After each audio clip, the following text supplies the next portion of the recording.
সুপ্রিয় শিক্ষার্থী, আশা করি তোমরা সবাই ভালো আছো, সুস্থ আছো এবং বন্ধে তোমরা মনোযোগ সহকারে পড়াশোনা করছো। আজকের অনলাইন ক্লাসে আমি তোমাদেরকে পড়াবো যুক্তিবিদ্যা দ্বিতীয় পত্র চতুর্থ অধ্যায়। আমি নাসিরা বেগম, প্রভাষক যুক্তিবিদ্যা দেয়ানপুর স্টেশন স্কুল অ্যান্ড কলেজের পক্ষ থেকে অনলাইন ক্লাসে তোমাদের সবাইকে স্বাগত জানাচ্ছি। আমরা আজকে যে জিনিসটা পড়বো সেটা হচ্ছে প্রকল্প। আজকে আমাদের এই বিষয়টা আসলে আমরা যারা যুক্তিবিদ্যা পড়ি না কিংবা চর্চা করি না তারা সবাই কম বেশি এই জিনিসটার সাথে আমরা পরিচিত। যেটা যুক্তিবিদ্যার ভাষায় আমরা প্রকল্প বলছি, এটা হচ্ছে একটা আনুমানিক ধারণা। অর্থাৎ আমরা সবাই কিন্তু কোনো না কোনো ক্ষেত্রে কোনো সমস্যায় পড়লে অবশ্যই কোনো না কোনো অনুমান করে থাকি। আমার কোনো কিছু হারিয়ে গেলে অনুমান করি, কোনো ঘটনা যদি ঘটে তাহলে কেন ঘটেছে সে সম্পর্কেও আমরা অনুমান করি। অর্থাৎ আমরা কোনো কার্যের কারণ খুঁজে বের করার জন্য বিভিন্ন সময় বিভিন্নভাবে অনুমান করে থাকি। আমাদের প্রকল্পকে ইংরেজিতে বলা হয় হাইপোথিসিস। আমরা এই আনুমানিক ধারণাটা করব আমরা যখন কোনো ঘটনার কার্যকারণ সম্পর্কে আবিষ্কার করতে চাইব অথবা কারণ সম্পর্কে আমাদের কোনো ধারণাই থাকে না, তখন আমরা সাধারণত প্রকল্প গঠন করে থাকি। আমাদের প্রত্যেক মানুষের জীবনযাপনের একটা সীমা আছে, কারো হয়তো খুব বেশি বিস্তৃত, কারো হয়তো সীমিত, আবার প্রত্যেক মানুষই একে অপরের সাথে সম্পর্কিত। আবার কিছু কিছু বৈশিষ্ট্যের ক্ষেত্রে মানুষ একে অন্যের থেকে আলাদা। তেমনি আমাদের চিন্তা ভাবনার মধ্যেও অনেক ক্ষেত্রে একে অপরের সাথে যেমন মিল পাই আমরা, তেমনি একে অপরের সাথে আবার অনেক অনেক অমিল থাকে। তাই আমাদের অনুমানগুলো একজন থেকে আরেকজনের ক্ষেত্রে কিছু পার্থক্য থাকে। কারো কোনো ঘটনা সম্পর্কে কারো অনুমানের সাথে কারো অনুমান একেবারেই মিলে যায়, আবার কখনো একেবারেই মিলে না। আমরা যখন কোনো ঘটনা ঘটে বাস্তব জীবনে, তো প্রতিনিয়তই মানুষ তার জীবন যাপনের ক্ষেত্রে ভিন্ন ধরনের সমস্যার সম্মুখীন হয়। এইসব সমস্যার সমাধান করতে তাকে হয়, কারণ সমস্যা থাকলেই আমাদের জীবন ধারণটা কি হয়, ব্যাহত হয়। সে কারণে আমরা সমস্যাগুলোর সমাধান করার চেষ্টা করি। সমস্যার সমাধান করতে গিয়ে আমাদেরকে অবশ্যই সমস্যার উৎস, কারণ এবং এর সাথে সংশ্লিষ্ট অন্যান্য ঘটনা সম্পর্কেও জানতে হয়। এই উৎস কারণগুলো জানার জন্য আমরা কি করি, বিভিন্ন সময় বিভিন্ন ধরনের অনুমান করে থাকি। এই অনুমানগুলোই হচ্ছে আমাদের প্রকল্প। অর্থাৎ আমাদের এই অনুমানগুলো যদি কখনো বাস্তবসম্মত বা বাস্তবের সাথে জ্ঞাত সত্যের সাথে মিল থাকে তাহলে সেটাকে আমরা গ্রহণ করি, এবং বাস্তবের সাথে যদি আমাদের ধারণাগুলো মিল না থাকে তাহলে সেটাকে আমরা প্রকল্প হিসাবে অর্জন করি। যুক্তিবিদ মিল প্রকল্পের কথা বলতে গিয়ে বলেছেন, প্রকল্প হচ্ছে সেই আনুমানিক ধারণা যাতে আমরা কোনো পর্যাপ্ত প্রমাণ ছাড়া বা কিছু সামান্য অনুমান বা প্রমাণের ভিত্তিতে আমরা আলোচ্য ঘটনা ব্যাখ্যা দানের জন্য আমরা প্রয়োগ করে থাকি। আমাদের পর্যবেক্ষণ এবং আমাদের অনুসন্ধান কার্য পরিচালনার জন্যই আমরা প্রকল্পকে গ্রহণ করি। অর্থাৎ কোনো একটা বাস্তব ঘটনাকে অনুসরণ করে প্রকল্পের মাধ্যমে আমরা সিদ্ধান্ত গ্রহণ করি। সেই সিদ্ধান্ত যদি বাস্তবের সাথে মিলে যায় তাহলে সেটাকে আমরা গ্রহণ করি, না সেটাকে আমরা বর্জন করি। আমি বোর্ডে লিখেছি প্রকল্প সম্পর্কে সামান্য। দেখো, প্রকল্প হলো সেই আনুমানিক ধারণা যাকে আমরা কোনো আলোচ্য ঘটনার ব্যাখ্যা বা বিশ্লেষণের জন্য সাময়িকভাবে গ্রহণ করে থাকি। পরীক্ষণ নিরীক্ষণের মাধ্যমে যদি প্রমাণিত হয় সেটি নির্ভুলভাবে গ্রহণ করি। আমরা এখানে লিখেছি যে আমরা কোনো আলোচ্য ঘটনার জন্য এটা সাময়িকভাবে গ্রহণ করি। সাময়িকভাবে কেন গ্রহণ করি? আমরা যখন আমাদের এই ঘটনাটা সাময়িকভাবে সেজন্যই নেই, আমাদের যখন সিদ্ধান্ত গ্রহণের পর আমরা কিন্তু প্রকল্প থেকে সরে আসি, অর্থাৎ আমরা তখন সিদ্ধান্ত সম্পর্কে নিশ্চিত হয়ে যাই। সে কারণেই আমরা সাময়িকভাবে সেটা গ্রহণ করে থাকি।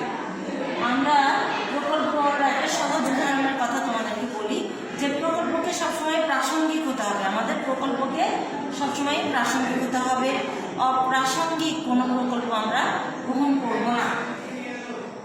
আমরা যদি বলি যে আমি সকালবেলা উঠে দেখলাম যে আমার ধান খেতে কিছু ধান একপাশে কোনো একটা অংশে ধান গাছ কিছু উৎসে পড়ে আছে, আমি ভেবে নিলাম যে কেউ হয়তো শত্রুতা করে আমার ধান গাছগুলো নষ্ট করে দিয়েছে। তো সেই ক্ষেত্রে আমি কি করব, ভেবে নিব যে মানুষ এটা করতে পারে অথবা কোনো কর্মও সেটা করতে পারে। তখন আমি আমার সেই অনুমানের উপর ভিত্তি করে অনুসন্ধান কাজটা চালাবো। যদি আমি সেখানে মানুষের পায়ের চিহ্ন অথবা গরুর পায়ের চিহ্ন দেখি, তাহলে কি করবো, ভেবে নিব যে আমার অনুমানটি সঠিক পথে অগ্রসর হচ্ছে।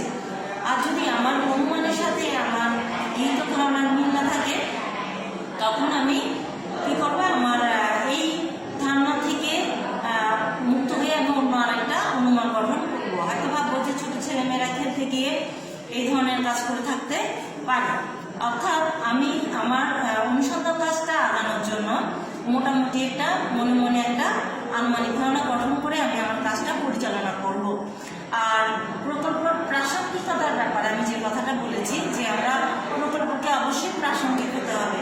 অর্থাৎ আমি যদি আমার গ্রামে উদাহরণময় রোগের কারণ হিসাবে বলি যে একটা পুকুরে গোসল করার কারণে গ্রামের সব লোকই এই রোগে আক্রান্ত হচ্ছে, তাহলে কিন্তু আমার প্রকল্পটা প্রাসঙ্গিক হবে না।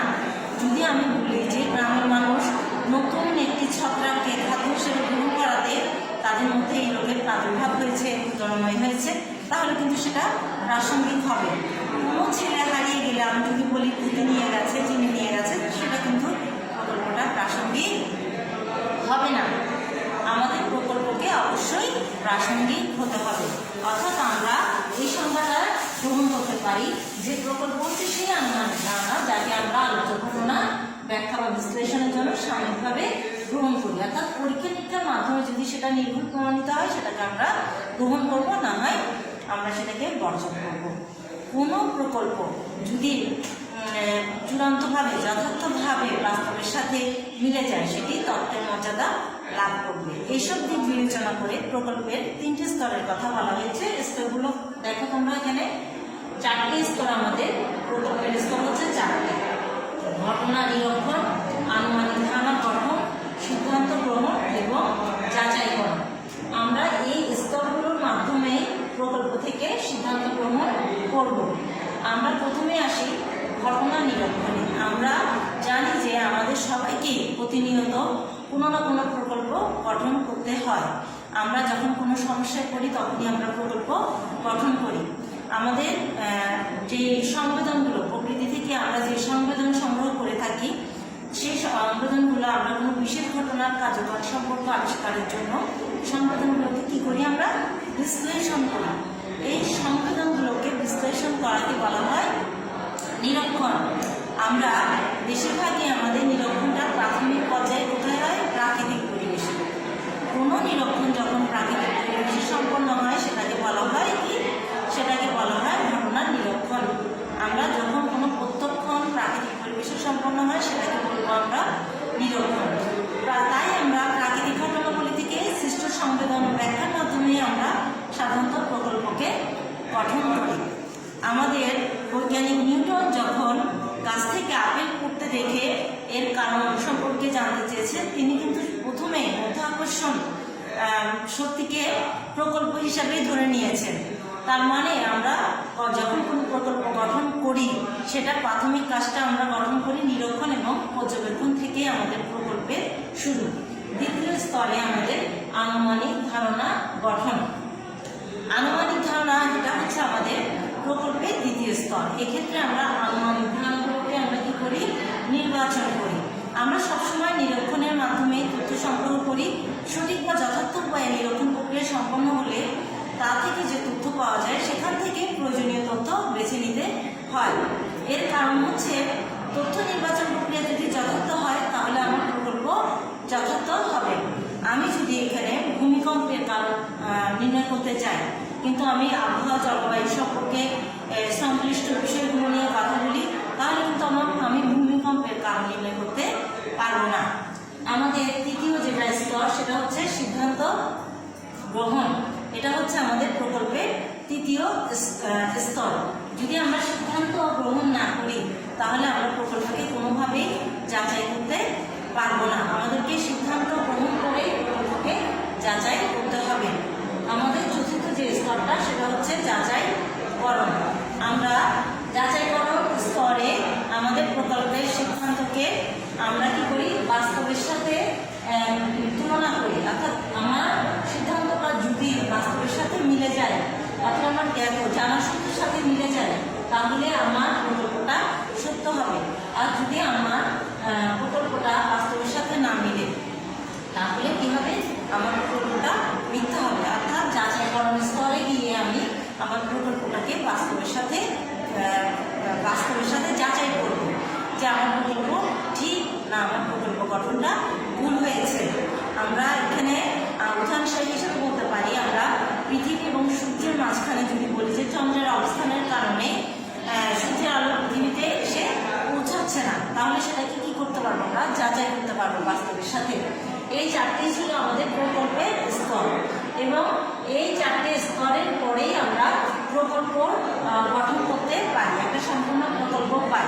এইসব দিক বিবেচনা করে আমরা প্রকল্পকে তিন ভাগে বিভক্ত করেছি প্রকল্পের শ্রেণী বিভাগ। 1 নম্বর হচ্ছে কর্তা বা কারক সংক্রান্ত প্রকল্প, 2 হচ্ছে নিয়ম সংক্রান্ত প্রকল্প, 3 হচ্ছে বস্তু বিন্যাস বা ঘটনার সমাবেশ সংক্রান্ত প্রকল্প। প্রথমে কর্তা বা কারক সংক্রান্ত প্রকল্প। কর্তা অর্থাৎ যে প্রকল্পের সাথে প্রকল্প মানে ঘটনাটা ঘটাচ্ছে সেই হচ্ছে কর্তা বা কারক।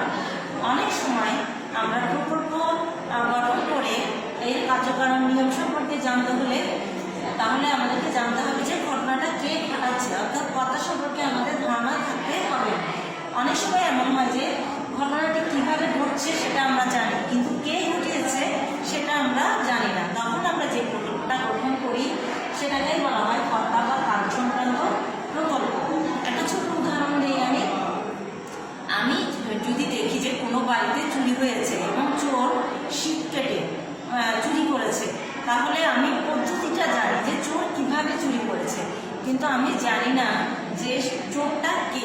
তখন আমি যে চোর সম্পর্কে যে প্রকল্পটা গ্রহণ করবো সেটাই হচ্ছে কর্তা, অর্থাৎ ব্যক্তিটাকে জানার চেষ্টা করব, ঘটনা যে ঘটিয়েছে তাকে জানার চেষ্টা করব, সেই হচ্ছে কর্তা। সেটাকেই আমরা বলবো কর্তা বা কারক সংক্রান্ত প্রকল্প। আমি আরেকটা উদাহরণ দিতে পারি, যেমন ধরো আমাদের নেপচুন গ্রহটা যখন আবিষ্কৃত হয় তখন কিন্তু এভাবেই আবিষ্কৃত হয়েছিল কর্তা বা কারক সংক্রান্ত প্রকল্পের মাধ্যমে। জ্যোতিষবিদরা দেখলেন যে ইউরেনাস গ্রহ তার কক্ষপথে যাওয়ার সময়, ইউরেনাস গ্রহ ধরো এটা এই যে একটা কক্ষপথে গ্রহের একটা কক্ষপথ থাকে, যাওয়ার সময় এই গ্রহটা নিজের কক্ষপথে, ওনারা জানেন জ্যোতিষবিদরা কক্ষপথে যাবেন, এটা কিছুটা নিজের কক্ষপথে যাওয়ার পর ঘুরে আবার নিজ কক্ষপথে যাচ্ছে। তখন জ্যোতিষবিদরা ধরে নিল যে নিশ্চয়ই এখানে এমন কিছু আছে যার আকর্ষণে, বা এমন কোনো গ্রহ থাকতে পারে যার আকর্ষণে এটি তার কক্ষপথ পরিবর্তন করছে। তখন এখানে তারা দেখলো যে নতুন আরেকটি গ্রহ, তারা এটার নাম বললো কি, এটা হচ্ছে নেপচুন গ্রহ, অর্থাৎ ইউরেনাসের কক্ষপথে আমরা আরেকটা নতুন গ্রহ আবিষ্কার করলাম। এটাকে আমরা কর্তা বা কারক সংক্রান্ত প্রকল্প বলতে পারি। এরপর দেখো নিয়ম সংক্রান্ত প্রকল্প, অর্থাৎ কখনো কখনো আমরা আমাদের নিয়ম সংক্রান্ত হচ্ছে আমরা কর্তা, অর্থাৎ ঘটনাটা কে ঘটাচ্ছে সেটা জানি, কিন্তু কী নিয়মে ঘটছে সেটা আমরা জানি না। তখন আমরা নিয়ম সংক্রান্ত প্রকল্প গঠন করি, অর্থাৎ আমাদের যখন, যেমন ধরো আমি জানি যে চুরি হয়েছে, হ্যাঁ, কে চুরি করেছে সেটাও জানি, কিন্তু কীভাবে কী অবস্থায় সে চুরি করলো সেটা আমি জানি না। সেটা জানার জন্য আমি প্রকল্প গঠন করতে পারি, সেটাই হচ্ছে নিয়ম। কী অবস্থার মাধ্যমে সে চুরি করেছে সেটা জানার জন্য আমি এটা করতে পারি। ঠিক এইভাবে আমি আবার বলতে পারি যে নিউটন যে মধ্যাকর্ষণ আবিষ্কার করলেন, উনি কিন্তু গ্রহ নক্ষত্রের গতিবিধি সম্পর্কে জানতেন। তারপর উনি জানতেন যে আমাদের কী হয়, জড় বস্তু ভূপতনও জানতেন, যে প্রত্যেকটা জিনিসই কী হয় নিচের দিকে পড়ে, মাটির দিকে আসে, কিন্তু কেন আসে, কোন নিয়মের কারণে আসে সেটা তিনি জানতেন না। তখন তিনি নিয়ম সংক্রান্ত প্রকল্প গঠন করলেন, তখনই জানা গেল যে মাধ্যাকর্ষণের কারণে একটা জিনিস নিচের দিকে ভূপতিত হয়, অর্থাৎ জড়বস্তু নিচের দিকে পড়ে। এটা হচ্ছে আমাদের নিয়ম সংক্রান্ত প্রকল্প। যখন আমরা কাজটা কিভাবে হচ্ছে সেটা জানার জন্য প্রকল্প গঠন করি। এরপর হচ্ছে আমাদের বস্তুর বিন্যাস বা ঘটনার সমাবেশ সংক্রান্ত প্রকল্প। অনেক সময় আমাদের ঘটনা অর্থাৎ ঘটনাটা কে ঘটিয়েছে জানি, কিভাবে ঘটিয়েছে জানি, কিন্তু কি পরিবেশে বা কি পরিস্থিতিতে ঘটনাটা ঘটেছে সেটা আমরা জানি না। তখন আমরা বস্তুর বিন্যাস বা ঘটনার সমাবেশ সংক্রান্ত প্রকল্প গঠন করি, অর্থাৎ পরিস্থিতিটা আমরা জানতে চাই। কোনো বিয়ে বাড়িতে যদি আলমারি থেকে কিছু টাকা খোয়া যায়, ঘর ভর্তি মানুষ, হ্যাঁ, তাহলে আমরা কে নিয়েছে সেটাও কিন্তু আমরা এর পরবর্তী সময়ে জানতে পারলাম, অর্থাৎ কর্তাকে আমরা জানি এবং জানতে পারলাম সে আলমারিতে চাবি দিয়ে খুলে টাকাটা নিয়েছে। কিন্তু এতগুলো মানুষ থাকার পরে সে কীভাবে ঘটনাটা ঘটালো, পরিবেশ পরিস্থিতিটা কেমন ছিল সেটা আমরা জানি না। অর্থাৎ আমরা বস্তুর বিন্যাস, ঘটনা, পরিবেশ সম্পর্কে জানার জন্য আমরা প্রকল্প গঠন করি, সেটাই হচ্ছে বস্তুর বিন্যাস বা ঘটনার সমাবেশ সংক্রান্ত প্রকল্প। তাহলে আমরা কি জানলাম যে প্রকল্প কি, প্রকল্পের স্তরগুলো এবং প্রকল্পের শ্রেণী বিভাগ সম্পর্কে আমরা জানলাম। এই তিনটা ভাবে আমরা প্রকল্পকে ভাগ করি, অর্থাৎ যে করে সে কর্তা, যে পরিস্থিতিতে যে নিয়মে সে করে সেটা হচ্ছে সে নিয়ম সংক্রান্ত প্রকল্প, এবং যে পরিবেশে সে যে পরিবেশ পরিস্থিতির কারণে সে ঘটনাটা ঘটাতে পারছে সেটাই হচ্ছে বস্তু বিন্যাস বা ঘটনা সমাবেশ সংক্রান্ত প্রকল্প। আশা করি তোমরা প্রকল্প সম্পর্কে বুঝতে পেরেছ। আমারও ইচ্ছা আছে যে ভবিষ্যতে তোমাদের প্রকল্প সম্পর্কে আরও কিছু ক্লাস, মানে আরও কিছু পড়া নিয়ে আরেকটা ক্লাস নেওয়ার। তো তোমরা যখন এই ক্লাসগুলো করবে অবশ্যই বই সামনে রেখে ক্লাস করার চেষ্টা করবে এবং উদাহরণের সাথে অবশ্যই সংজ্ঞা এবং স্তর এবং শ্রেণী বিভাগগুলো মিলিয়ে পড়বে। তাহলে পড়াগুলো তোমাদের জন্য অনেক সহজ